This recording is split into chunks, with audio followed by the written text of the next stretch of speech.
Olá pessoal, Namastê, bem-vindos a mais uma live. Confirmem para mim que o som está saindo, que a gente começa. Estou dando uma revisadinha final aqui nas páginas que a gente vai usar hoje.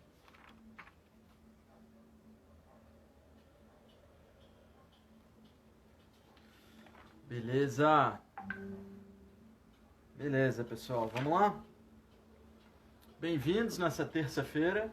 A gente está tendo hoje a nossa aula 6, se eu não me engano, né? Do nosso estudo dirigido.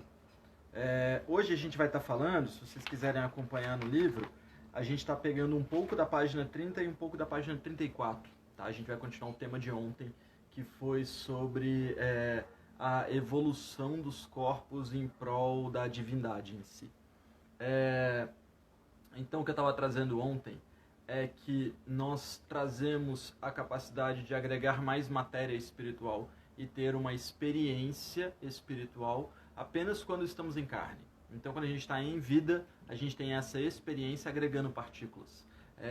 Os textos espirituais dizem que a gente ainda atua quando morre, a gente ainda atua quando espírito, mas os níveis de evolução são muito reduzidos, porque os níveis de experiência são muito reduzidos.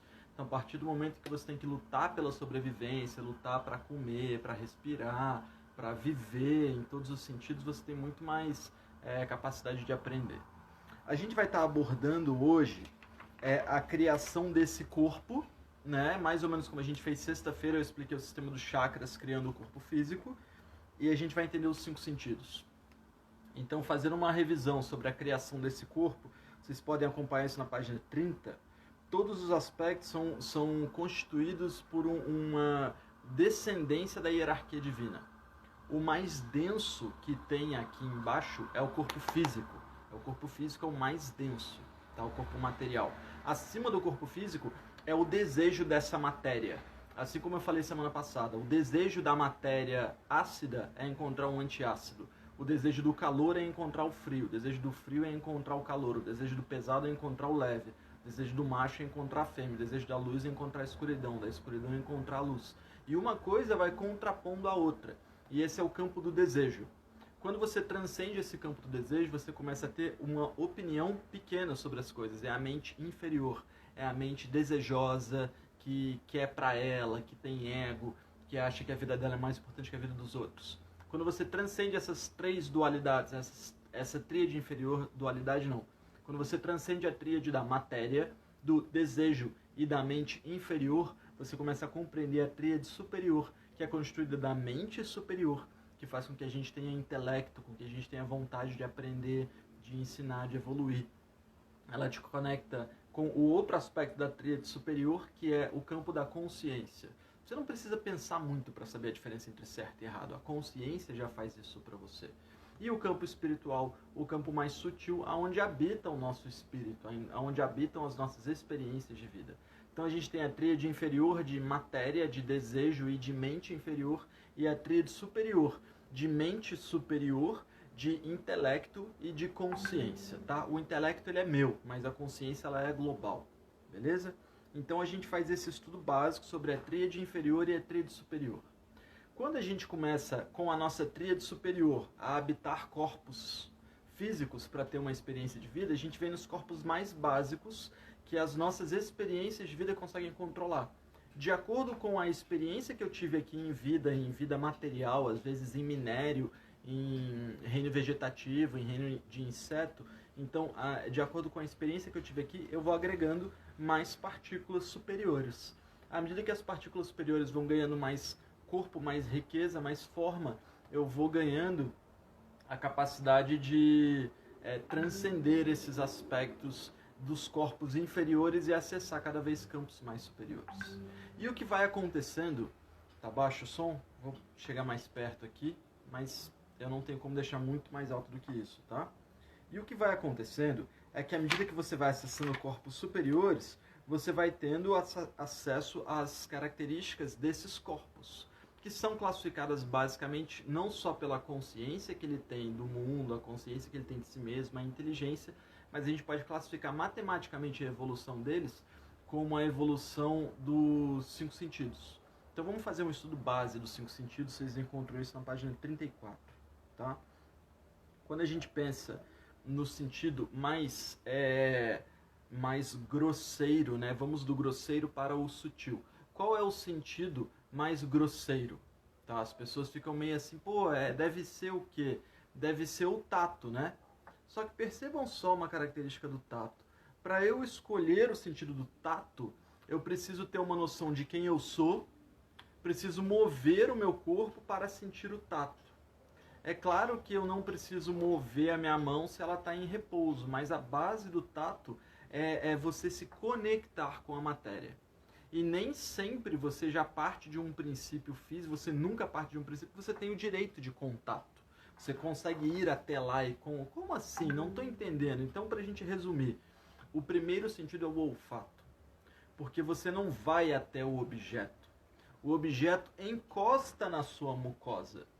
Você não está fazendo uma leitura de se ele é leve, se ele é pesado, se ele é rugoso, se ele é sedoso, se ele é sutil, se ele é grosseiro. Você está sentindo um outro aspecto dele. O aspecto mais terreno que existe é o olfato, porque é aquele sentido que não necessita do seu movimento, não necessita do seu intelecto.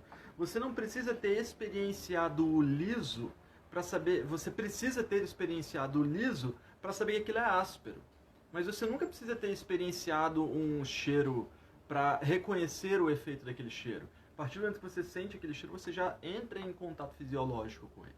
Então o sentido mais grosseiro seria o olfato, tá? O segundo sentido mais grosseiro é o paladar, que ele ainda é o reconhecimento do seu sistema fisiológico, seu sistema metabólico. A gente não está falando de sistema nervoso. Então, a língua, por mais que tenha muitos nervos, muitas terminações, a gente entende dentro da criação do Ayurveda que ela parte a partir do contato com o sistema digestivo. Então, o paladar é um sentido digestivo. Não chega a ser um sentido classificado como a evolução dos aspectos mentais, tá? Então, você tem ali o paladar, já é aquela sensação. Você não fala assim, não, qual é o sabor disso? Deixa eu pensar. Não, bate o paladar, você sente na hora a sensação do paladar. Tá? O terceiro sentido, a partir do momento que você começa a ganhar a consciência e o discernimento e diferenciar quem você é e quem você não é, você começa a acessar o sentido que já está mais ligado ao sistema nervoso, que é o sentido visual. E aí você começa a ter uma impressão pessoal das coisas. Agora a gente está falando da pessoalidade. Porque quando você sente o olfato, você não está optando por aquilo. Quando você sente o sabor, você até optou por colocar aquilo na sua boca. Mas você não tem um sistema comparativo de sabores de acordo com as suas experiências de vida. Não é bom ou ruim, é mais ou menos estou acostumado ou não estou acostumado. Agora, por mais que a gente ache que é bom ou ruim, mas não é. É tipo, cara, eu estou acostumado com esse sabor ou não estou acostumado com esse sabor. Agora, quando a gente fala de discernimento visual, da visão, a gente começa a acessar uma pessoalidade. Eu estou acostumado com cores vibrantes. Então eu gosto desse quadro que o Edson tem de fundo. Eu não gosto de cores vibrantes, então não estou acostumado com... Aí já é uma pessoalidade. O efeito da cor, ele está ligado com um impulso elétrico que acontece, ele está ligado com o efeito do fóton no elétron, gerando um padrão atômico, e isso pode promover a cor verde, pode promover a cor azul pode promover a calma, a cor vermelha pode promover a agitação. Mas muito além disso, o discernimento visual ele está ligado a uma pessoalidade, a impressão que você tem das coisas, a impressão visual que você tem de cada coisa. Isso é um subdosha do Ayurveda, mas a gente ainda não vai falar dessas partes de dosha, tá? O quarto sentido mais sutil, então, agora a gente chega no tato. Porque para você ter o tato como um sentido sutil, percebe só, por que você não pode deixar um bebê encostar no fogão? Porque até ele entender que aquilo está queimando, demora um tempo. Mas quando ele vê uma coisa ameaçadora, ele já chora. Então ele responde mais facilmente ao discernimento visual e mais dificilmente ao discernimento do tato. Porque o tato é um sentido que já requer um grupo de discernimentos grandes, um grupo de base grande na sua vida. Então você já tem que saber a diferença de áspero para rugoso, de liso para seco, de liso para áspero. de úmido para seco, e aí dentro de um grande grupo de aspectos você aprende a diferença de quente e frio. Então muitas vezes você coloca a mão num gelo e aí você não entende se aquilo está frio ou quente. Você sabe que está gelado, mas o seu corpo não entende bem, porque já são processos nervosos um pouco mais evoluídos. Agora, o mais sutil de todos é a audição, porque a compreensão do que está sendo ouvido já requer um grande grupo de experiências de vida. Então você não vai encontrar canto entre os animais se já não forem animais que evoluíram bastante. Então você não vai ver o peixe se comunicando com outro peixe pelo canto, mas você vê a baleia, que é um mamífero, se comunicando com outra baleia. Você vê os pinguins se comunicando com outros pinguins. Você vê aves que nadam e mamíferos que nadam usando da corda vocal. Mas você não vê peixes, porque eles já estão em filos que eles ainda não têm um campo auditivo muito evoluído. Tem estudos que mostram que peixes cantam, mas são níveis muito inferiores de discernimento auditivo. Então, a base dos 5 sentidos parte de algo muito denso e vai até algo muito sutil. O denso você não precisa ter um sistema nervoso muito evoluído para diferenciar, enquanto que o sutil você já precisa ter não só um sistema nervoso evoluído, mas um grande grupo de experiências para chegar até ele. Então, esses aspectos que a gente vive como ser humano, a irritabilidade que a gente tem para som, para alimento, para roupa, para cor, tá tudo ligado com as nossas experiências de vida e com as experiências das vidas passadas, que foram nos dando uma maior capacidade de acessar e discernir os sentidos. Aí a grande questão é que o que a gente estava falando ontem, que é a ligação com hoje, é que o máximo de evolução de um ser é o máximo de todos os aspectos que ele pode absorver. Então, quando a gente olha do ponto de vista mineral, o máximo de evolução do ser vai ser o cristal, o diamante. Do ponto de vista vegetal, vai ser uma grande árvore. Do ponto de vista animal, vai ser o máximo de evolução de cada filo. E do ponto de vista humano, aí a gente começa a ter a consciência. Aí a gente tem que ir além dos 5 sentidos, a gente tem que ir além das qualidades da matéria, a gente tem que ir além de todas as coisas e começar a perceber justamente o que nos diferencia não é um polegar opositor. O que nos diferencia é a capacidade intelectual, capacidade de questionar, capacidade de planejar, capacidade de discernir as coisas, de observar que somos um ser e que esse ser tem capacidades evolutivas de aprender. E aí, de acordo com isso, a gente pode escolher as nossas experiências de vida. Então, a minha busca por estar trazendo na live de hoje a compreensão dessa evolução hierárquica é que para a gente entender, de certa forma, que não dá pra gente ficar perdendo tempo se achando menos do que é. Não dá pra gente ficar perdendo tempo porque nessa vida o seu pai não te amou. Porque nessa vida sua mãe te bateu demais ou te bateu de menos. A gente é muito mais complexo do que os processos desses anos dessa vida. A gente demorou muito tempo para chegar aqui, para chegar nessa vida e falar, putz, agora tá dando errado. Não tem como dar errado, é impossível dar errado. É um processo de evolução constante. Então, se a gente entende a grandiosidade que é, o grande conjunto de experiências que a gente precisou ter na vida para chegar nesse momento aqui e agora, fica muito mais fácil de você transcender qualquer questão que esteja acontecendo para dar andamento nos aspectos da vida.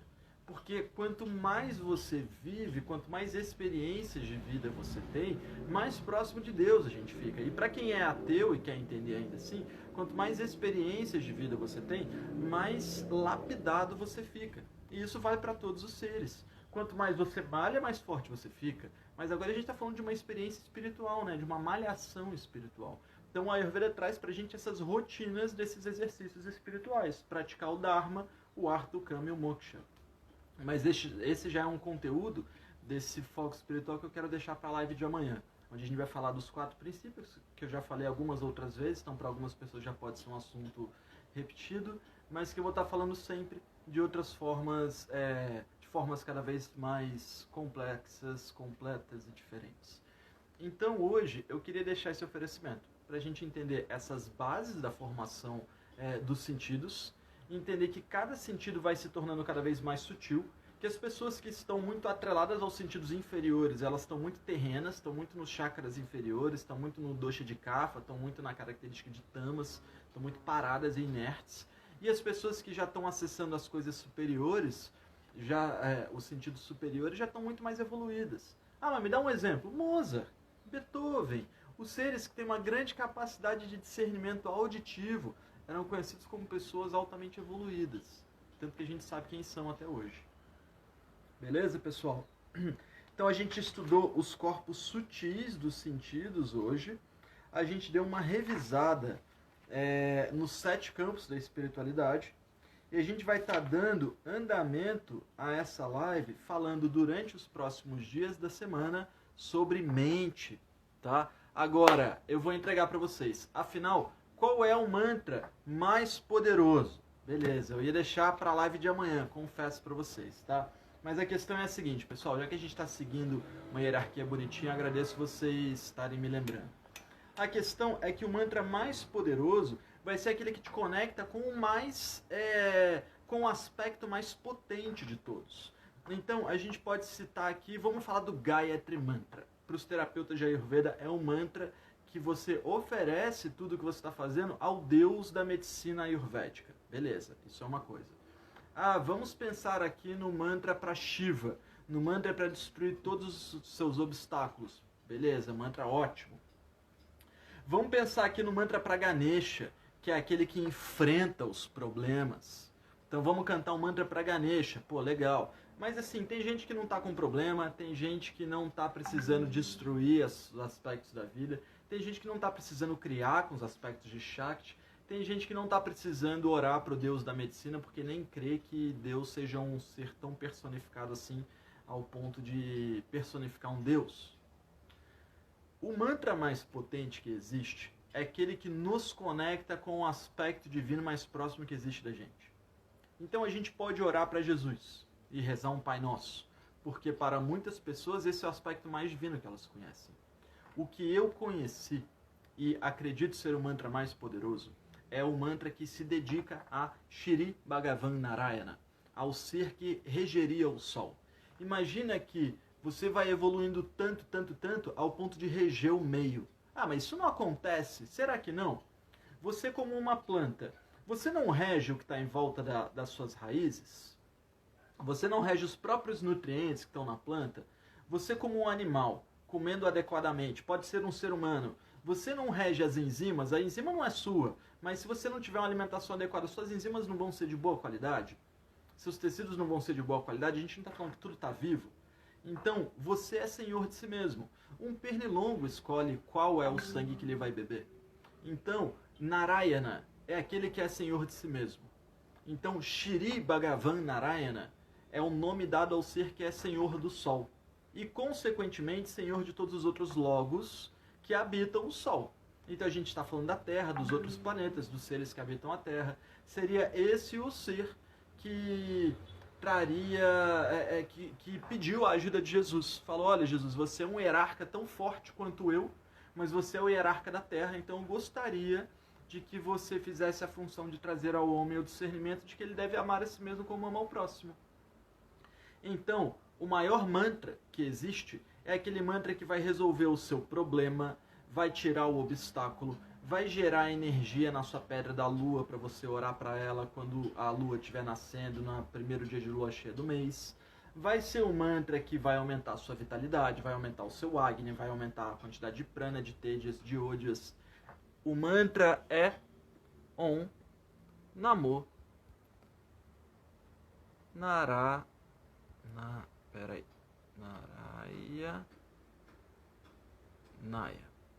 Beleza, vamos cantar comigo? E aí eu vou ensinar algumas formas da gente cantar, tá? Vocês estão vendo que no penúltimo A tem um tio. Esse tio era para ser aquele risquinho. É pra gente fazer o A mais reto um pouco.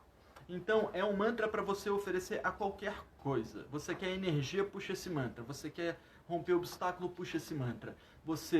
Basicamente o mantra diz: Om, eu saúdo Narayana. Om, eu saúdo Narayana. Om, eu saúdo Narayana. Pode ser assim. Om, eu saúdo Jesus. Om, eu saúdo Jesus. Mas, como pelos estudos que eu estou oferecendo para vocês, por todas as lives anteriores, e se você está chegando aqui de paraquedas, assiste as lives anteriores, lê o conteúdo Senda no Wikipedia, lê o conteúdo Quem é Narayana e Quem são os Avatares, que está no Google. dá uma olhada no vídeo Ayurveda e a Matemática Espiritual que está no YouTube para você entender por que eu escolhi esse mantra. E não é uma escolha minha, a gente está cantando para o ser de maior grandiosidade que existiria, beleza? E é um mantra bem simples. A gente vai lá, colocou a coluna ereta, colocar as mãos em prece ou as mãos em meditação, em repouso sobre o colo, o que for melhor para vocês. A gente vai tomar uma inspiração profunda. Om Namo Narayanaya. Repara como o penúltimo A é esticado, ó. Om Namo Narayanaya. E é isso. Segue o ciclo. Aí como é que a gente pode usar esse mantra? Vamos potencializar um alimento? A gente pode pegar um leite.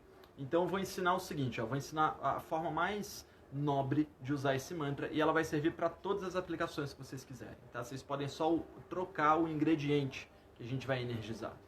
Tem uma pedra que é conhecida como uma pedra que equilibra os doshas e gera vitalidade, tá? Ela pode agravar o kapha um pouco, mas só se você já for muito kapha. Chama Pedra da Lua. Só que não adianta ir no camelô e comprar aquela Pedra da Lua que é cheia de corzinha. Aquilo não é Pedra da Lua, aquilo é sintético, tá? Você tem que comprar uma Pedra da Lua. Ela é leitosa, ela é branca e leitosa. Se você pegar uma gema da Lua, que é uma pedra arredondada, seria maravilhosa. Meu bem, meu anel tá aqui do lado, não tá? De Pedra da Lua? Não? Aqui, pessoal, tem um anel de Pedra da Lua, ó. Vamos ver se vocês conseguem ver essa imagem dele aqui. Tá, beleza. Vocês estão vendo ele aqui, é uma pedra branca e leitosa, levemente acinzentada. Você pode utilizar essa pedra para ela te gerar energia. E cara, mas como assim? Porque essa pedra ela tem ojas, ela tem vitalidade. Então se você encostar ela no seu corpo, ao decorrer de meses você extrai a vitalidade dela. Mas o problema é que a pedra quebra. Ela fica cinza, ela fica opaca e começa a rachar. Então você tem que energizar a sua pedra. Sempre que você for usar a pedra, vê primeiro o seguinte, é uma pedra leitosa, então a gente vai energizar no leite. Não, é uma pedra cristalina, então a gente vai energizar na água, tá? Se for leite, leite integral. Se for água, água com sal do Himalaia. Ou sal de rocha, ou um sal nobre. Beleza? Sal grosso, pode ser. Beleza. Vou pegar a pedra e no momento em que a lua cheia, a primeira lua cheia estiver nascendo, ó, não deu pra fazer desse jeito. Não tem problema, nada. Eu vou dar o perfeito do perfeito, se vocês fizerem assim, ótimo. Se não, faz como dá. Você vai pegar a sua pedra, o tamanho da pedra influencia, tá? Mas desde que ela seja uma pedra bem lapidada, já tem ótimos efeitos. Então a gente vai pegar a nossa pedra da lua ou o nosso cristal. Vai colocar a pedra imersa no leite, se for leitosa. Se for uma pedra cristalina, vai colocar imersa na água com sal. Você vai colocar, não pode ser leite vegetal, tá? Para pedras leitosas não faz efeito algum. Você vai colocar essa pedra no leite na hora que a lua está nascendo. Aí você olha lá, nasce 5 da manhã, não vou conseguir. Tudo bem, cara, faz 6 da tarde do dia seguinte, mas se você fizer no horário de nascimento, melhor. A lua está nascendo no horizonte, jogou a sua pedra na água, jogou a sua pedra no leite, coloca ela em frente a você, ó. Coloca a pedra em frente a você, dentro do copo, coloca as mãos em frente ao copo, ou então coloca o copo com a sua água dentro da sua mão. E começa. Om Namo Narayanaya. Om Namo Narayanaya. E vai. 108 vezes. Beleza? Uma vez por mês, 108 vezes. Depois você deixa a sua pedra dormir ali da noite pro dia. Tá? Deixa ao menos 10 horas ali. Tira, lava a água, só água corrente. Beleza, sua pedra está pronta para você usar por um mês. Isso vale para todos os elementos, tá? Você quer orar para o seu prato? Pode orar com Om Namo Narayanaya. Você quer orar antes de dormir? Pode orar com Om Namo Narayanaya. Mas faça isso de forma consciente. Faça isso ciente de que estamos adorando a Deus, tá? Estamos adorando ao aspecto divino mais próximo que existe da gente, que é o regente do sol, que seria um dos 7 grandes mestres. Algumas pessoas já ouviram falar disso, tá? Então fica aí o mantra de hoje para vocês. É um mantra muito poderoso. Eu aconselho que vocês estejam dando uma revisada nos conteúdos que a gente falou das outras semanas. E a gente está fazendo justamente, eu ia mostrar ele aqui, mas eu vi que eu não vou ter capacidade de câmera, de visual para fazer isso nesse momento. A gente está fazendo um ghee medicado no cobre, onde a gente está justamente cantando o mantra Om Namo Narayanaya, Om Namo Narayanaya, durante a produção desse ghee medicado no cobre. Ele depois vai virar um grande elixir para a pele, tá? Mas aí eu vou apresentando em outras aulas. A gente vai estar falando amanhã dos aspectos sutis. Então a gente vai continuar mais ou menos na página 36 e 37 em diante, formando a mente e as características mentais. E a gente vai estar falando desses aspectos, são aspectos mais sutis ainda, tá? Deixa eu ver as perguntas de vocês.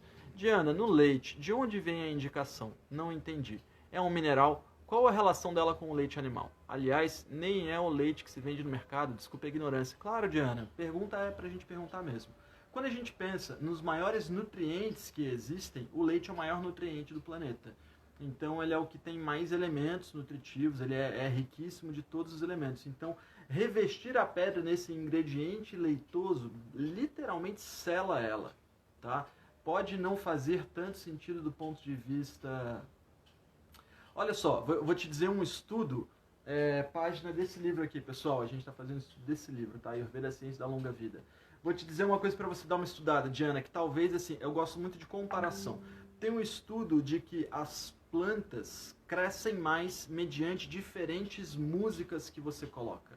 Quanto mais agitada a música, tipo um rock and roll pesado, mais a planta cresce, mas ela perde a simetria. Quando você coloca um Mozart constante, por exemplo, ela cresce não muito, mas ela cresce harmônica e todas as folhas crescem simétricas. Então, quando você coloca um nutriente muito potente em volta desse elemento que está desnutrido e coloca uma vibração muito potente dentro daquilo, aquilo agrega, tá? Tem muitas teorias energéticas de como eu posso explicar isso para você. A gente pode explicar por foto Kirlian, que é a foto da energia Reiki, que mostra os elétrons se comunicando bem ou os elétrons se comunicando mal. E quando uma pedra está acinzentando, quebrando e sendo esfarelada, ela está perdendo a qualidade elétrica dela. Ela já está cheia de neutrino, ela já está cheia de radical livre. Então o leite faz essa restauração, tá? O leite com um mantra. Na lua cheia, que é o momento que a água está super dilatada, então é realmente o sentido físico. Se você olhar as plantas na lua cheia, você vê que elas estão carregadas de água. A molécula de água dilatou, então fica mais fácil de entrar alguma coisa nova, tá bom? Tem mais uma pergunta ali? Deixa eu ver, rapidinho. Flávia, seria quase a mesma coisa que oração budista? Sim, você pode cantar o Om... Esqueci o mantra, mas é o Padme Hum, né? Mas eu esqueci o mantra completo. Om Mani Padme Hum, né? Obrigado, meu bem. E vale levar em conta, assim, que eu só estou trazendo esse mantra como o principal porque é o que mais fez sentido para mim. Em todos os estudos que eu fiz, eu vim a entender que se eu orar para o ser de maior evolução hierárquica da nossa área, eu vou estar zerando o barato. Então, é a minha compreensão e é o que eu trago para vocês hoje. Espero que vocês tenham gostado, tá? Sula, se a pessoa não tem tanto discernimento na escuta, significa que está menos espiritualizado? Não, Sula. Aí já envolve milhões de coisas. Às vezes está com Agni fraco, às vezes está com muito cerume no ouvido. Não que só a cera vai diminuir a capacidade auditiva, mas diminui o discernimento do que é o ouvido, tá? Então a gente tem que levar muita coisa em conta, tá bom? Beleza, pessoal. Vamos chegando ao fim de mais uma live, meia horinha de live para vocês. A gente se encontra amanhã, 12h40. Obrigado pela participação. Se vocês estão gostando, bate uma foto, me marca e vamos que vamos. A gente se encontra amanhã. Namastê.